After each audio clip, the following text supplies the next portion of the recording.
नमस्कार दोस्तों, मैं राजीव शर्मा कोटा से एक स्कूल संचालक हूँ। कोरोना काल के दौरान मैंने एक यूट्यूब चैनल स्टार्ट किया, एडुफैक्ट बाय राजीव शर्मा। किसी विशेष टॉपिक को लेके 2020-21 में पोर्टल भरना या नहीं भरना, उस चीज़ को लेके वो चैनल बना था, स्टार्ट किया था। बट कुछ टेक्निकल रीजन से वो चैनल उस टाइम पर डीएक्टिवेट हो गया था। उसके 1 साल बाद फीस कमेटी का टॉपिक्स आया था, फीस निर्धारण का, तो उस पर मैंने एक वीडियो रिकॉर्ड की, वापस से वीडियो रिकॉर्ड किया था और एडुफैक्ट के नाम से अगेन एक नया चैनल बनाया था, एडुफैक्ट बाय राजीव शर्मा। बीच में फीस कमेटी का मैंने जिक्र किया, उस टॉपिक को लिख लूँ मैं, उस पर भी कुछ बोलना है, कहीं भूल नहीं जाऊँ इसलिए। तो ये चैनल आप YouTube पे देख सकते हैं, एडुफैक्ट बाय राजीव शर्मा, या जो भी लोग अभी इस चैनल को देख रहे हैं वो अधिक से अधिक स्कूल संचालकों को शेयर करें और आप लोग सब्सक्राइब करें, और वीडियो अच्छा लगे तो लाइक करें, और कुछ कमी है तो वो भी आप बताएं। ऑब्जेक्ट इस चैनल का किसी भी प्रकार की कोई पॉलिटिक्स या किसी संगठन या किसी से कोई लेना देना नहीं है, बस मेरे हैबिट में है लोगों की मदद करना। तो जो चीज़ मुझे आती है वो चीज़ मैं आप लोगों को वीडियो के माध्यम से बता देता हूँ। अभी थोड़ा टाइम पहले ही मैंने दोहरा नामांकन पे एक वीडियो लगाया था, और आज भी दोहरा नामांकन पर बात करेंगे। मैं काफ़ी टाइम पहले दूसरा वीडियो लगाने वाला था, लेकिन बहुत सारे टॉपिक्स कवर करने थे, इसलिए मैंने लगाया नहीं। तो आज हम इस वीडियो में बहुत सारे टॉपिक्स पर बात करेंगे। वीडियो लंबा हो सकता है, लेकिन ये वीडियो आप पूरा देखिए, आपको मज़ा आएगा। बहुत जोरदार वीडियो होने वाला है, काफ़ी कुछ काम की बातें करूंगा मैं इसमें। तो सबसे पहले मैं टॉपिक्स बता देता हूं कि इस वीडियो में हम किस किस टॉपिक पर बात करेंगे और किस किस टॉपिक पर लोगों का क्या क्या कहना है। सबसे पहला टॉपिक है एज पॉलिसी। अभी आप पोर्टल पे जब एडमिशन दे रहे हैं तो हमारे सामने प्रॉब्लम्स आ रही है, जैसे अगर कोई बालक 31 मार्च 2020 मतलब 31 मार्च 2023 को 3 साल का हो जाना चाहिए, तो जिस बालक का जो बर्थ डेट है 31 मार्च 2020 है, तो 21, 22 और 23, तो 31 मार्च 2023 को 3 साल का हो पाएगा, तो ही वो बच्चा आपका बालक नॉन आरटी के तहत पोर्टल पे एडमिट हो पाएगा, अदरवाइज वो नहीं हो पाएगा। तो इस तरह का एज पॉलिसी का है, ये मुद्दा चल रहा है। तो ये जो एज पॉलिसी का मुद्दा चल रहा है, इस पर हम बात करेंगे। बीच में ग्रुपों में देखा था, कई लोगों ने इसकी घोषणा भी की थी कि इन्होंने ये ठीक कर दिया, ये कर दिया, वो कर दिया। अभी अगर 10-15 मिनट के दौरान यदि कर दिया हो तो पता नहीं है, बाकी बहुत सारे लोगों ने इसके बड़े बड़े बातें करे थे, ये हो गया, वो हो गया, लेकिन अभी तक तो ठीक नहीं हुआ है। लेकिन मैं आपको इसका भी समाधान बताऊंगा कि जो एज पॉलिसी जो करी है वो, उससे आपके ऊपर कोई फर्क नहीं पड़ने वाला। आपको अपना जो स्टूडेंट है उसको आप पोर्टल पे बच्चे को आप एडमिट कर पाओगे, और जो क्लास आप चाह रहे हो, जिस क्लास में एडमिशन हुआ है उस क्लास में आप एडमिशन दे पाओगे। तो मैं कोई गलत काम नहीं बता रहा, ना मैं आपको ये कहूँगा कि उस बच्चे की आप डेट ऑफ बर्थ चेंज कर दो, कि साहब जो 3 साल का नहीं हुआ आप उसको 3 साल का बता दो, ऐसा नहीं है। मैं आपको एक लीगल रास्ता दूंगा कि आप उस बच्चे को पोर्टल पे कैसे एडमिट करेंगे, क्योंकि अगर बच्चा अगर 3 साल का नहीं हुआ तो आप पोर्टल पे चढ़ ही नहीं रहा, तो वो तो होगा ही नहीं। इसी प्रकार से जो बच्चा 4 साल का नहीं हुआ है वो एलकेजी में नहीं आ रहा, इसी प्रकार से जो बच्चा 4.5 साल का नहीं हो रहा है वो PP5 में नहीं आ रहा, जो बच्चा 5 साल का नहीं हुआ है 31 मार्च 2023 को, तो वो नहीं हो रहा। गवर्नमेंट की पॉलिसी से पता नहीं क्या सोच के बनाते हैं, कैसे बनाते हैं। अब सपोज डेट कोई बालक आपका जुलाई में एडमिशन ले रहा है, वो 3 साल का हो चुका है, तो आप जुलाई में एडमिशन दे रहे हो, 3 साल का हो चुका है, 3 साल का बच्चा नर्सरी में आ सकता है, बट आपने बाउंडेशन ये कर दी कि 31 मार्च को ही होना चाहिए, तो वो तो पॉसिबल नहीं है। तो क्या आप उस बच्चे को पोर्टल पे नहीं चढ़ाओगे? तो इस टॉपिक में मैं बात करने वाला हूँ आप लोगों से। दोहरा नामांकन। दोहरा नामांकन, जैसा कि आप पिछला वीडियो देखे मेरा, दोहरा नामांकन के बारे में मैंने बात करी थी पिछले वीडियो में, कि ऐसे बालक जो आरटी के तहत आपके यहाँ अध्ययनरत है, आपके पोर्टल पे बोल रहे हैं, और इसी प्रकार से वो सरकारी पोर्टल पर भी बोल रहे हैं, क्योंकि 20-21 और 21-22 में स्कूल खुली नहीं थी, तो कई पेरेंट ने 2-2 जगह नाम लिखवा लिए, यहाँ पर भी नाम चल रहा है, वहाँ भी चल रहा है।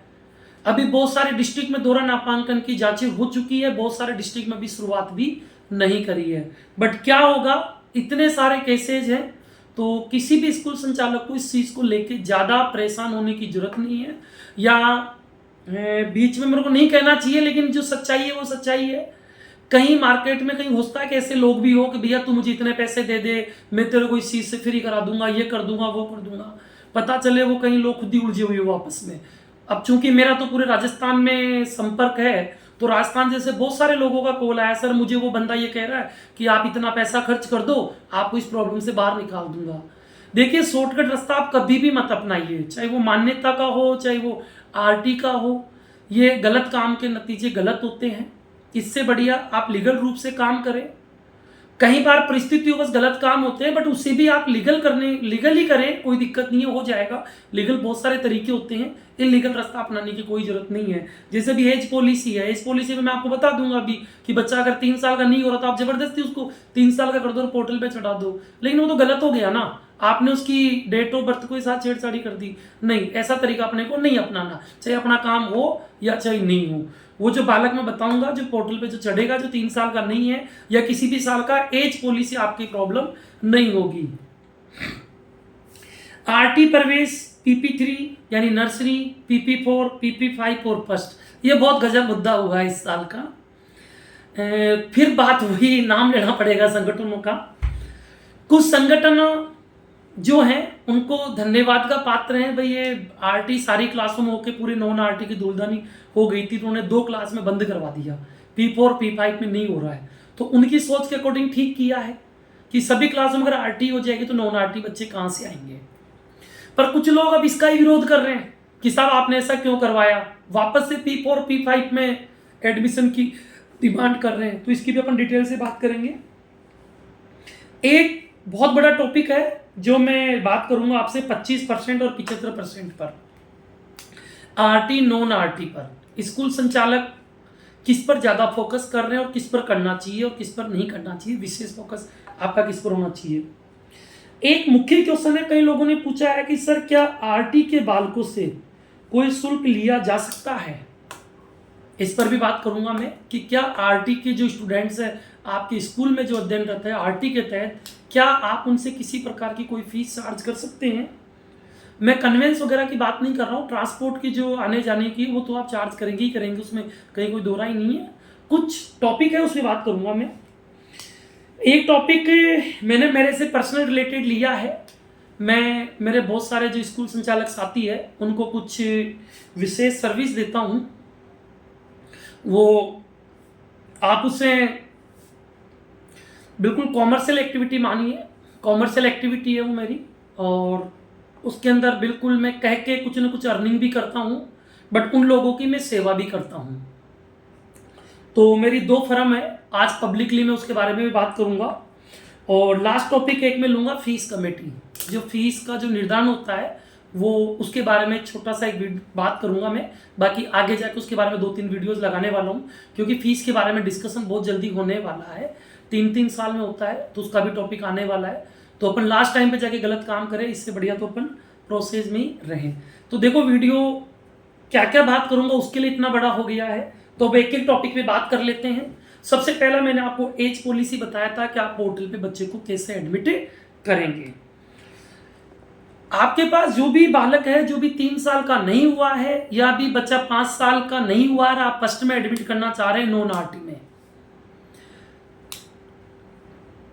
पेरेंट चाह रहे हैं कि नहीं साहब आप बच्चे को फर्स्ट में ही बिठाओ, लेकिन आप पोर्टल पे उसको फर्स्ट में नहीं कर पा रहे हैं, आप रिकॉर्ड पे उसको फर्स्ट में नहीं कर पा रहे हैं, या यूं कहें कि आप ऐसा रजिस्टर भी फर्स्ट का मेंटेन कर रहे हैं, अटेंडेंस रजिस्टर भी फर्स्ट का मेंटेन कर रहे हैं, पर पोर्टल पे आपके बच्चे को फर्स्ट क्लास मिल ही नहीं रही, क्योंकि वो बच्चा अभी 5 साल का हुआ ही नहीं।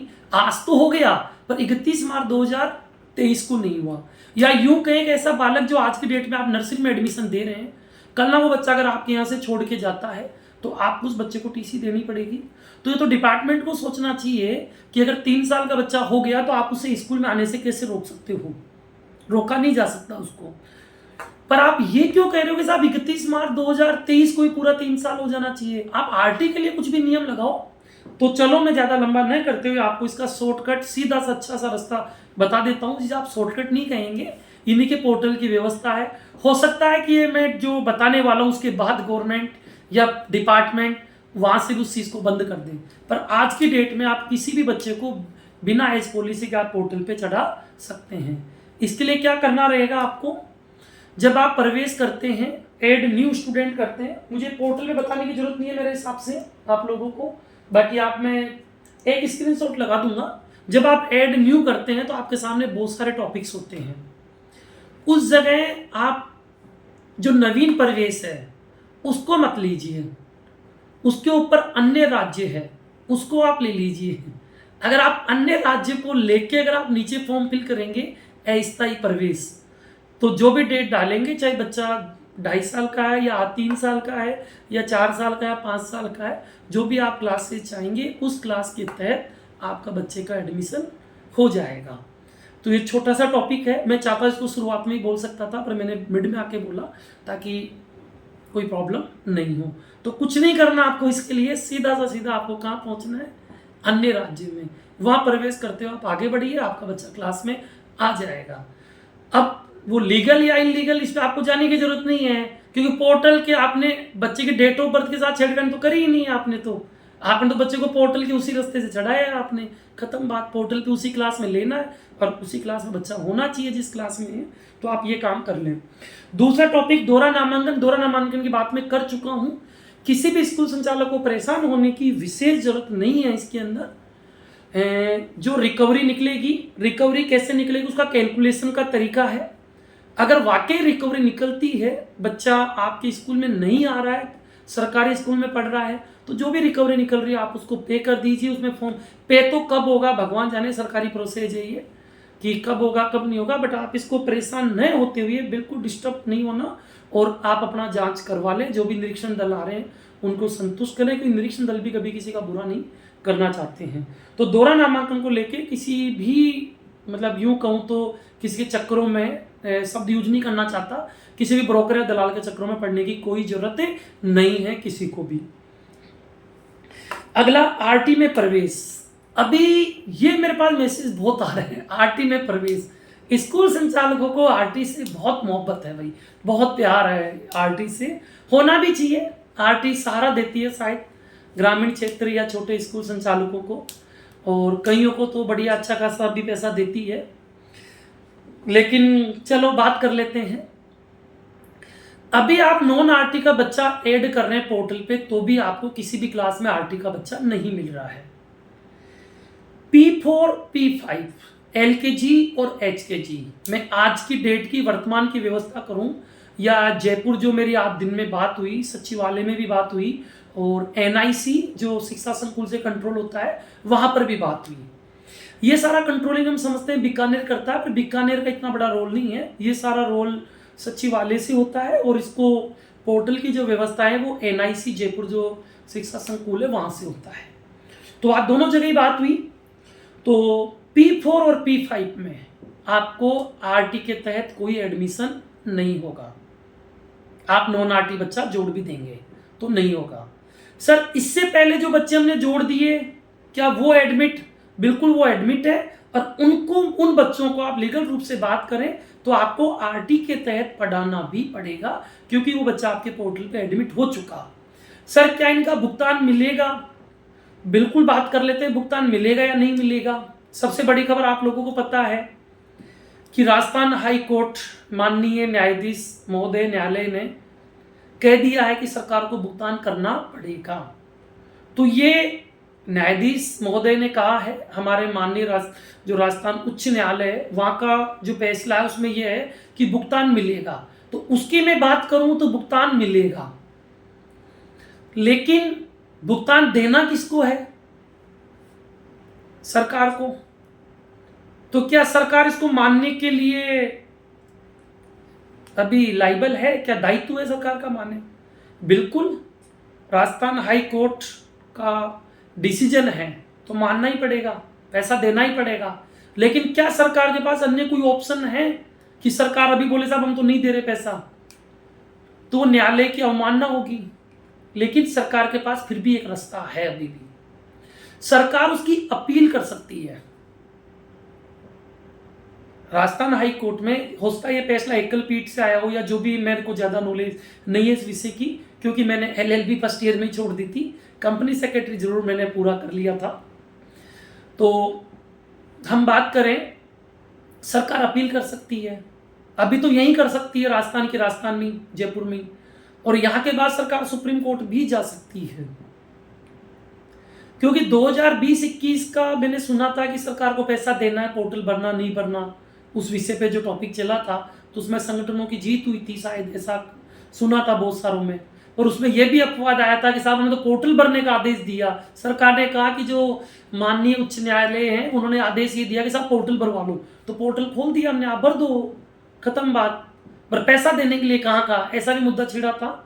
तो अगर मैं हाई कोर्ट की बात मानूं तो सरकार को पैसा देना पड़ेगा, लेकिन सरकार यदि अपील में चली जाती है तो राजशाही है, तो उसके बारे में मैं 100%, मुझसे कहिए कि आप कंफर्म करोगे पैसा देगी, तो भाई मैं 100% तो नहीं कह सकता, लेकिन पैसा मिलना चाहिए और मिलेगा, क्योंकि जो निर्णय इसमें हुआ वही निर्णय आगे के कोर्ट में होगा। तो सरकार यदि ये सोच ले तो पैसा मिलेगा, बट अभी 100% अभी कोई ऐसा आदेश सरकार की तरफ से नहीं आया है। राजस्थान हाई कोर्ट का जो फैसला था उसके बाद में हमारे जो निदेशक महोदय, उसने एक आदेश निकाला था महोदय ने, उनमें ये कहा गया था कि P4 P5 में कोई एडमिशन नहीं होगा, जो फैसला था उस डेट के बाद। पर उस डेट तक तो जो एडमिट हो चुके वो हो चुके, उसके बाद कोई एडमिशन नहीं होगा। तो ये मैंने बात करी P4 P5 में, तो P4 P5 में फाइनली अब कोई एडमिशन RT के तहत नहीं होगा। सर फिर PP3 और फर्स्ट में भी हमने नॉन RT के बच्चे डाल दिए, फिर भी RT का बच्चा हमें अलॉट ही नहीं हो रहा। इसके लिए आज NIC से बात की गई, तो उन्होंने बोला कि सर आप एक काम करें, अपने जो नॉन RT के बच्चे हैं आप उन्हें ऐड कर दें, आप RT के लिए बच्चों के लिए परेशान ना हुए। जो भी आनुपातिक रूप से बच्चे आपके बनेंगे, जो आपने वेरीफाई कर रखे हैं, उन वेरीफाई लिस्ट में से मेरिट वाइज RT के बच्चे आपको 3-4 दिन बाद अलॉट हो जाएंगे। यानी मे भी आपको सितंबर के फर्स्ट वीक में आपको ये अलॉटमेंट हो जाएगा, आप इसके लिए परेशान ना हुए। लेकिन मैं बात कर रहा हूँ PP3 और फर्स्ट की। तो मैं समझता हूँ आपका इस क्वेश्चन का भी जवाब हो गया कि P4 P5 में एडमिशन नहीं होगा, PP3 और फर्स्ट में हो जाएगा। आप अपने नॉन RT के बच्चे ऐड कर दीजिए, RT का बच्चा मिल जाए। मेरा सभी साथियों से विशेष निवेदन है कि प्लीज़ अब इस क्वेश्चन को कोई भी मुझसे कॉल करके या व्हाट्सएप पे या मतलब नहीं पूछे, इससे बढ़िया कि आपका क्लियर हो गया ये चीज़। और वीडियो देखा करो यार, मैं एक एक व्यक्ति को जवाब नहीं दे सकता, इसी चक्कर में मैं कई बार वीडियो लगाता ही नहीं हूँ गुस्से के मारे, क्योंकि मुझे पता अब आज ये वीडियो लगाऊंगा तो मेरा 3-4 दिन फोन जबरदस्त बजने वाला है। अगला टॉपिक है मेरा RT और नॉन RT 25% और 75%। साथियों ये जो बात है, मैं जो स्कूल संचालक है उससे करना चाह रहा हूँ, जिसके पास डिसीजन मेकिंग पावर्स है, जिसको जो डिसीजन ले सकता है। RT वाले बच्चों से यदि आप स्कूल ग्रोथ चाह रहे हो सकता है कि वो शॉर्ट टर्म के लिए, छोटे समय के लिए आपको सुखदायक हो, आपको अच्छा लगे, इकट्ठा पैसा आता है उस दिन, वो मैसेज आता है कि गवर्नमेंट जो ट्रेजरी डिपार्टमेंट तरफ से आपके अकाउंट में इतना क्रेडिट कर दिया गया है, उस दिन बहुत सुकून वाला होता है वो मैसेज। मैं ये मान के चलता हूँ, जिन लोगों के अच्छा खासा पैसा आता है उनको बड़ी सुकून मिलता है। लेकिन मैं एक स्कूल संचालक हूँ और मैं पूरा स्कूल में मेरा 100% देता हूँ, मेरे और भी काम है कुछ, पर मेरी 100% इफिशिएंसी मैं स्कूल में देता हूँ। ज़्यादा टाइम नहीं हुआ मुझे स्कूल चलाते हुए, 2018-19 में मेरे को मान्यता मिली, बड़ा संघर्ष करने के बाद मिली। भू रूपांतरण संघर्ष समिति के नाम से हमने किया था प्रयास, नहीं तो उससे पहले किसी को मान्यता ही नहीं मिल रही थी। और उसी टाइम से मैं राजस्थान के हर जिले के स्कूल संचालकों से, विशेष तौर से नए लोगों से, जो पुराने स्कूल संचालक है वो तो मैं मुंह नहीं लगाते, क्योंकि वो तो हमसे बात भी नहीं करेंगे। वो तो सोचते थे कि वो पता नहीं मान्यता क्यों मिली, कैसे मिली, क्योंकि उनका तो मुझे उस टाइम पे किसी का सहयोग मिला नहीं था। पर मैं उन लोगों से आज भी जब बात होती है तो ऐसा लगता है कि यार एक किसी परिवार के सदस्य से बात हो रही है, चाहे मुलाकात आज तक नहीं हुई हो, चाहे वो भरतपुर हो, बाड़मेर हो, जालोर हो। जालोर में मेरे 5-6 साथी ऐसे थे भू रूपांतरण संघर्ष समिति के टाइम के, आज भी उनसे बात होती है। एक का शायद नाम बुजुर्ग सी है, ज़्यादा बुजुर्ग नहीं है, हनुमान जी करके है, बड़ा अच्छा लगता है। पर भू रूपांतरण संघर्ष समिति जब हमने बनाई थी पूरे राजस्थान में, उसके तहत हमने ज्ञापन दिए, खूब लेटर डाले उस टाइम पर, तो उसकी छूट मिली और फाइनली 15 जनवरी 2019 को मुझे मान्यता मिली। तो ज़्यादा पुराना स्कूल संचालक नहीं हूँ, मैं नया ही हूँ, बट चूंकि हर एक्टिविटी में इन्वॉल्व हूँ, थोड़ा अनुभव है, उस आधार पे बात कर रहा हूँ कि आरटी के बच्चे से जो आपको पैसा मिल रहा है वो हो सकता है आपकी फीस के बराबर हो सकता है आपकी फीस से कम हो, और हो सकता है कि आपकी फीस से ज़्यादा भी हो। ज़्यादा तो हो नहीं सकता कि यूनिट कॉस्ट आपकी 75% बच्चों से जो फीस ले रहे हैं वो, और फीस निर्धारण की जो फीस है उससे कम ही मिलेगा। बट अगर मैं हंस के बोल रहा हूँ तो कुछ जादू की बात है, वो छोड़ो उन सब बातों को। लेकिन आरटी वाला पेरेंट्स का जेब से 1 रुपया भी खर्च नहीं हो रहा, तो वो पेरेंट्स बच्चों के एजुकेशन में हमें बिल्कुल भी कोऑपरेट नहीं करता है, क्योंकि उसकी जेब से कुछ लग ही नहीं रहा है, वो कहाँ से कोऑपरेट करेगा। मेरा बालक पहले मेरी स्कूल में पढ़ता था तो मुझे 1 रुपये भी पे नहीं करना पड़ता था,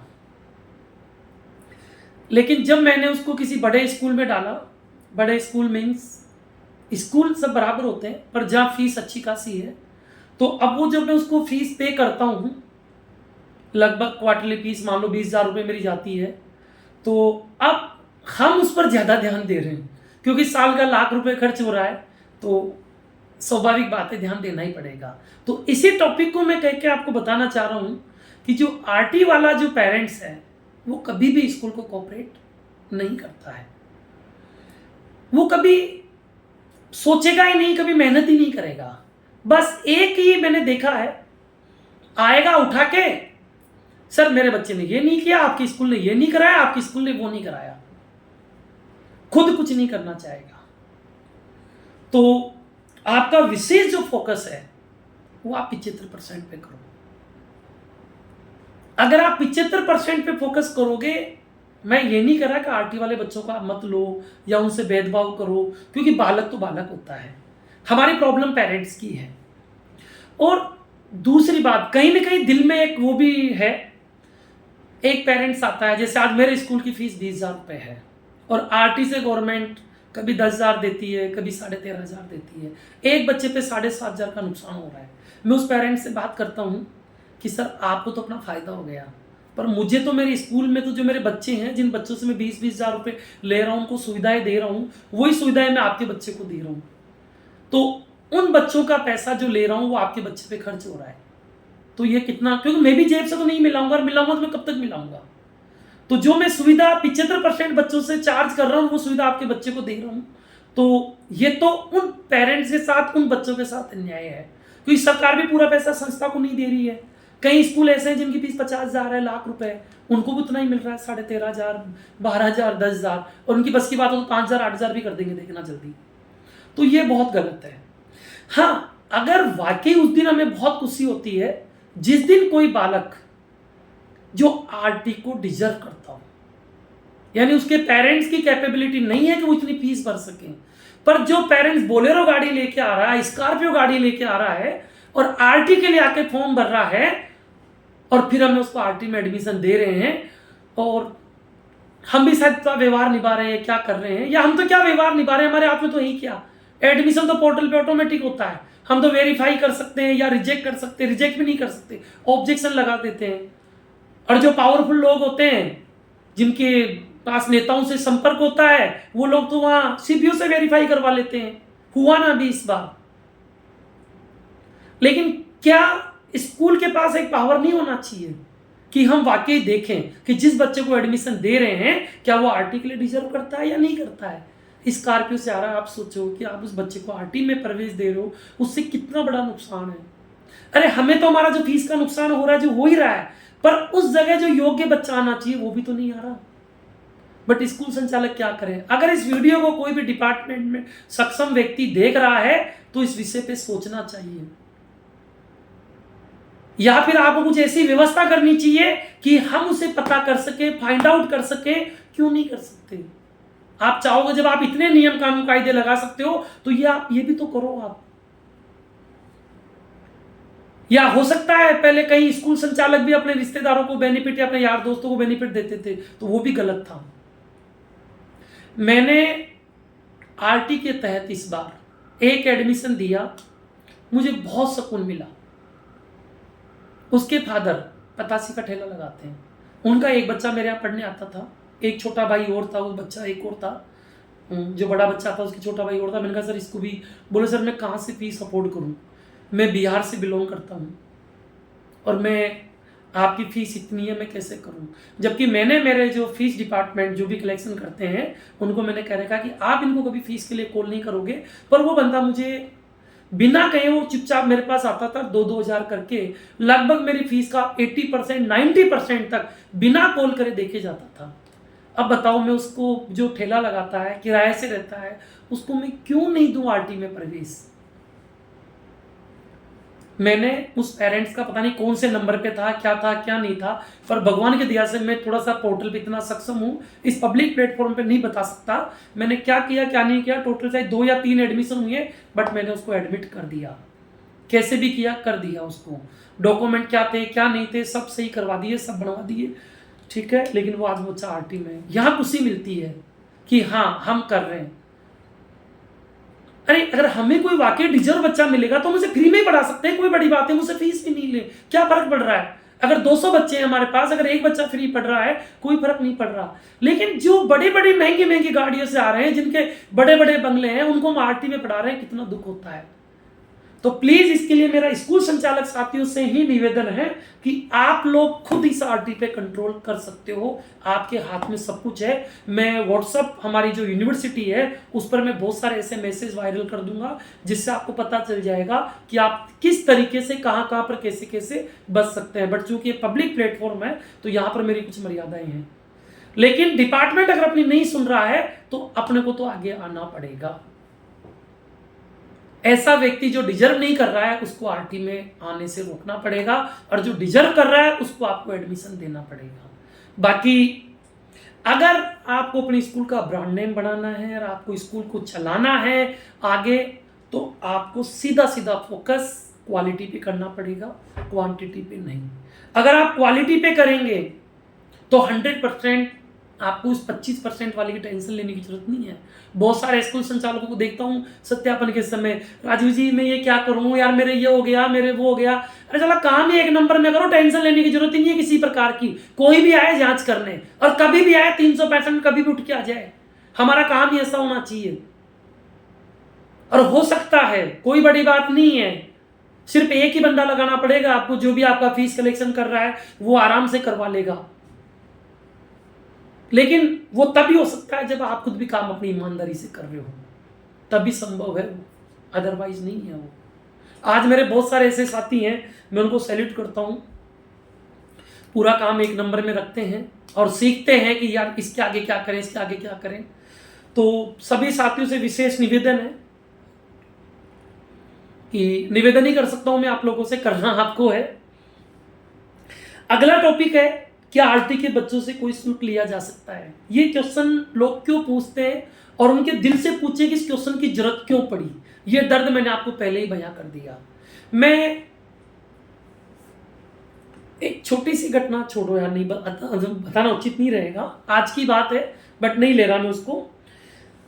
यदि हम बच्चों को, जो आरटी के तहत बच्चा अध्ययन रहता है उसमें नियम यही है कि उसको अध्ययन सामग्री और फीस, जो भी उसकी अध्ययन से रिलेटेड फीस है, उसके एवज में आप कोई पैसा चार्ज नहीं कर सकते। पर जैसे मान लो बच्चे का लाने ले जाने का हो तो वो आप चार्ज कर सकते हैं।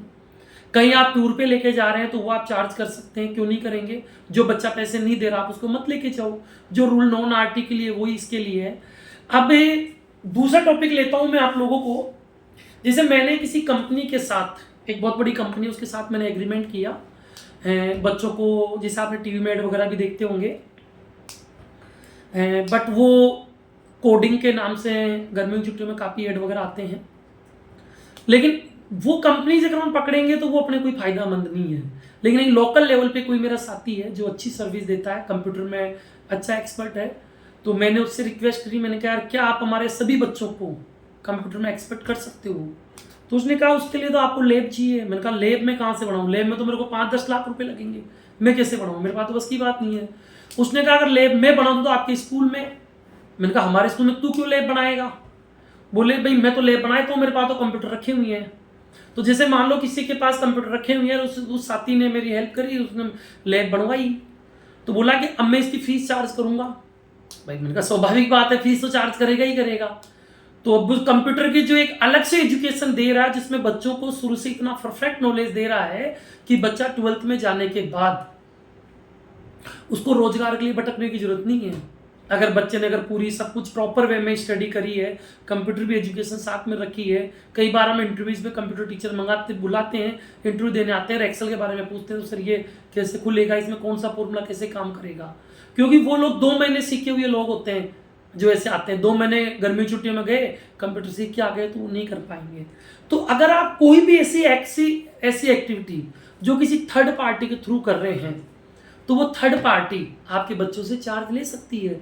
अब उसमें आरटीओ नॉन आरटीओ सवाल ही नहीं उठता, उसमें आरटीओ नॉन आरटीओ कोई सवाल नहीं उठ रहा है। तो बिल्कुल वो आरटी वाले बच्चों से भी ले सकती है, क्योंकि वो आपको जो सरकार जो कह रही है वो कह रही है कि आप बच्चों को एजुकेशन देने के लिए पैसे दे रही है, जो अपना जो अध्ययन है, जो भी कोर्स का मैटर है। बट आप उस कोर्स से हटके अगर कोई एक्टिविटी कर रहे हैं, जैसे मान लीजिए आप कोई बहुत बड़े लेवल पे गेम्स एक्टिविटी कर रहे हैं, उसमें आप कोई बहुत बड़े हायर कोच को ले रहे हैं, तो वो हायर कोच तो पैसा लेगा।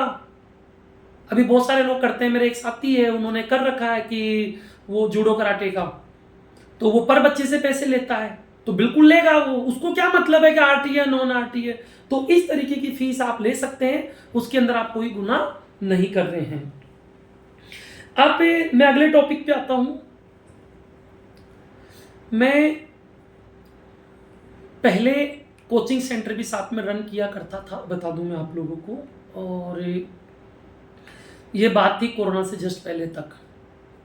लेकिन चूंकि पोर्टल की अच्छी पकड़ थी, तो बहुत सारे स्कूल संचालक आते थे, उनको बताने में, करने में, उनको टाइम देने में। क्योंकि कोचिंग में खुद ही पढ़ाता था, संचालक क्या, मैं कोई टीचर था, मैं ही मालिक था, मैं ही पढ़ाता, दिन भर क्लासेज में रहता था। लेकिन फिर मैं मेरे साथियों को टाइम कैसे दूँ? अब मान लो इधर मैं क्लास ले रहा हूँ, उधर कोई साथी आ गया स्कूल संचालक, क्योंकि हम सभी लोग नए नए थे, तो उस दौरान उनको कुछ बताना या उनको अटेंड करना, या जो भी कोचिंग से मैं स्कूल में इन्वॉल्व हो गया, तो कहीं ना कहीं थोड़ा बहुत तो स्कूल चलाने के बाद भी जो फ्री टाइम होता है उसमें भी उन्हें कोई स्कूल एक्टिविटी में टाइम लगता ही लगता है। उस चक्कर में मेरी कोचिंग तो हो गई बंद, क्योंकि मैं जो काम करूँगा वो 100% ईमानदारी के साथ करूँगा। जब मैं बच्चों को साथ टाइम नहीं दे रहा, तो मैंने वो सेशन पूरा किया। नेक्स्ट मैंने बच्चों को मना कर दिया। बच्चे आए थे, लेकिन फिर भी मैंने कहा बेटा आपको मैं फीस चार्ज नहीं करूँगा, वैसी जो प्रॉब्लम है जो मैं बता दूंगा, बट आप कोचिंग कहीं और जगह जाओ। तो मैंने उसी टाइम पर कुछ वर्कशीट्स बनाना स्टार्ट करी कि नर्सरी एलकेजी एचकेजी के बच्चों को हम कैसे पढ़ाएं, कब कौन से वीक में क्या पढ़ाएं, कौन से मंथ में क्या पढ़ाएं, पेपर किस प्रकार से ले। तो इस तरह मैंने अपना कोर्स डिजाइन करना स्टार्ट किया। तो बहुत सारे लोगों को अच्छा लगा। कोरोना काल के दौरान मेरी वर्कशीट राजस्थान में हजारों स्कूल संचालकों ने यूज में ली, क्योंकि मैं खुद ही डिजाइन करता था, मैं खुद ही वर्ड पे ही बनाता था, और इसको मैंने वायरल कर दिया था। बहुत सारे लोगों ने काम में लिया और उससे कोर्स भी कवर किया, क्योंकि वीडियो के माध्यम से बच्चा इतना नहीं सीख सकता था। तो उन वर्कशीट के साथ साथ फिर मैंने इस काम को थोड़ा आगे बढ़ाया, मुझे इंटरेस्ट आने लगा। तो मैं आज राजस्थान प्रदेश में लगभग 50 से 60 स्कूल संचालकों को मैं एजुकेशन जो मटेरियल है, उनकी बुक्स है या जो सपोर्टिंग मटेरियल है, वो चीज़ मैं सप्लाई करता हूँ, और इस चीज़ को मैं और आगे अच्छे लेवल पे लेके जा रहा हूँ। वो मतलब ऐसा नहीं है कि मतलब एक बार कई बार पता नहीं कहाँ किसी कंपनी का वीडियो सुन रहा था, कितने बजे घंटी बजेगी, ये होगा वो होगा। तो ऐसा नहीं है, मैं किसी प्रकार के बड़े वादे नहीं, कुछ नहीं। लेकिन जो साथी मुझसे जुड़ना चाहते हैं, मेरा व्हाट्सअप नंबर है, आप उस पर व्हाट्सअप कर सकते हैं। मैं नंबर अभी टाइप भी कर दूंगा इसमें, अगर टाइप भी नहीं कर पाऊँ तो लिख लीजिए आप 9772 फिर आज बाद में 8888 4 बार फाइनल 20 9772 4 टाइम 820। आप इस नंबर पे मुझसे संपर्क कर सकते हैं व्हाट्सएप के थ्रू। तो मैं आपको और भी बहुत सारी चीज़ों में हेल्प कर दूंगा। मेरे साथ मेरी एक टीम भी है जो भी वर्क करती है, लगभग 3 लोगों की टीम है। उसके अलावा स्कूल्स में जो नर्सरी एलकेजी एचकेजी है, उन क्लासेस में थोड़ा सा आपको इन्वेस्टमेंट करना रहेगा, क्योंकि आपका स्कूल अलग हटके लगना चाहिए दूसरे स्कूल से, तो पेरेंट्स आपके यहाँ भेजेगा। उसके लिए हम मुदित बेटा मोबाइल बंद कर दो या उधर चले जाऊंगा, बार बार रूम में चले जाऊंगा। आपको कुछ ना कुछ हटके रखना पड़ेगा, तो उसके लिए आप थोड़ा थोड़ा इन्वेस्टमेंट करके जो एजुकेशनल टूल्स है मैं एक वीडियो के माध्यम से बताऊंगा, या जो बच्चों की गेम्स के आइटम्स हैं, जैसे आज बच्चे बड़े बड़े मेले में जाते हैं तो वहाँ जंपिंग होता है जिसे ट्रम्पोलाइन कहते हैं, तो उस पर बच्चे जाते हैं। ऐसे बहुत सारी चीज़ें हैं, स्लाइडिंग है। तो आपको एक रूम को इस तरीके से डेकोरेट करना रहेगा कि पेरेंट्स यदि आए तो पेरेंट्स के साथ जब बच्चा साथ आए तो बच्चा पेरेंट्स की अंगुली छोड़ के सीधा उस क्लासरूम में चले जाए, यानी उस गेम जोन में चले जाए। तो आपको क्या लग रहा है कि वो पेरेंट्स आपके एडमिशन नहीं कराएगा? जब बच्चा पेरेंट्स से अंगुली छोड़ के उधर जा रहा है तो पेरेंट्स क्या करेगा? 100% बच्चे को एडमिशन वहीं करवाएगा। जब बच्चे को अच्छा लग रहा है तो पेरेंट्स को भी अच्छा लगेगा। इस एक बाहर का जो वातावरण है, आपका जो बिल्डिंग का लुकआउट है, मैं भी पहले इसमें बहुत लापरवाही करता था, तो ध्यान नहीं दिया कभी उस पर। लेकिन पिछले साल से जब मुझे इस चीज़ का एहसास हुआ तो अपने आप को पूर्ण रूप से चेंज किया। वो मुझे एहसास कैसे हुआ, मैं कहीं गया था किसी होटल में, जब मैंने बाहर का वहाँ डेकोरम देखा और एक दूसरे होटल का देखा तो मन में नए आदमी के लिए रहता है, चाहे क्वालिटी उसकी अच्छी हो, लेकिन जो दिखता है वो बिकता है, स्वाभाविक यही है। तो आपको मैं इन सब चीज़ों में भी हेल्प करूँगा, उसके लिए भी आप मुझसे जुड़ सकते हैं। पूरे भारतवर्ष में इस साल से मैं सर्विस स्टार्ट कर रहा हूँ, और जो भी आइटम मैं आपको दूंगा, जो डिस्काउंट में दूंगा या जिस रेट पर मैं दूंगा, वो 100% स्टाम्प पे लिख के दे रहा हूँ। वो रेट आपको उस आइटम की, अगर कोई ब्रांड कंपनी का नाम बता के, जैसे ओके प्ले है तो ओके प्ले का मेरे पास डिस्ट्रीब्यूशन है, ऑथोराइज डिस्ट्रीब्यूटर हूँ मैं, तो जो डिस्काउंट में दूंगा, जैसे ये ओके प्ले के 3 कैटलॉग है, तीनों का जिसमें इंडोर आइटम है, इसके अंदर बहुत सारी चीज़ें हैं, बच्चों के टॉयज से लेकर स्लाइडिंग से लेकर, तो ज़्यादा बड़ा इन्वेस्टमेंट नहीं होगा। अगर आप जितना आपका बजट है वो भी आप मुझे बता देंगे तो उसके अकॉर्डिंग मैं आपका एक क्लासरूम का कर दूंगा।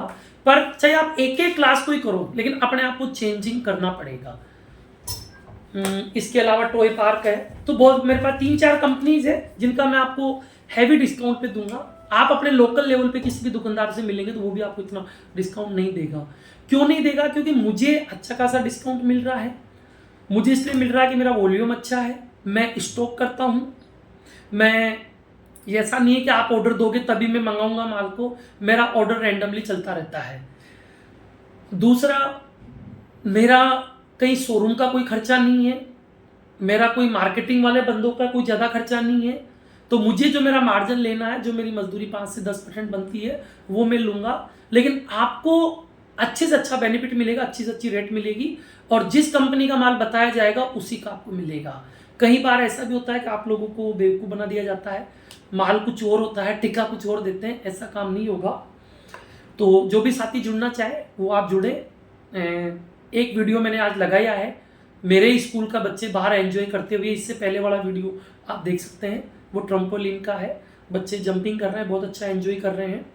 एक उसमें एक व्हील टाइप का है गोल गोल, वही मैंने उसी वीडियो में है, बच्चे एंजॉय कर रहे हैं, ज़्यादा कॉस्टली नहीं है। इनकी रेट्स वगैरह कोशिश करूँगा, मुझे टाइम मिलेगा तो मैं आपको उनका भी वीडियो लगाऊंगा, क्या क्या आइटम है क्या क्या नहीं है। अगर आपकी तरफ से रिक्वायरमेंट आती है तो ज़्यादा मेहनत करूँगा। एक अगला टॉपिक है फीस कमेटी की। पिछले सेशन में जो भी ये समर वेकेशन गया अभी वाला, उससे पिछले वाले सेशन में मैंने वीडियोस लगाए थे फीस कमेटी कैसे बनती है, कैसे आपकी स्कूल की फीस तय होती है। तो नेक्स्ट ईयर फिर इसका टर्न आने वाला है, तो आप लोग इस चैनल से जुड़े रहिए।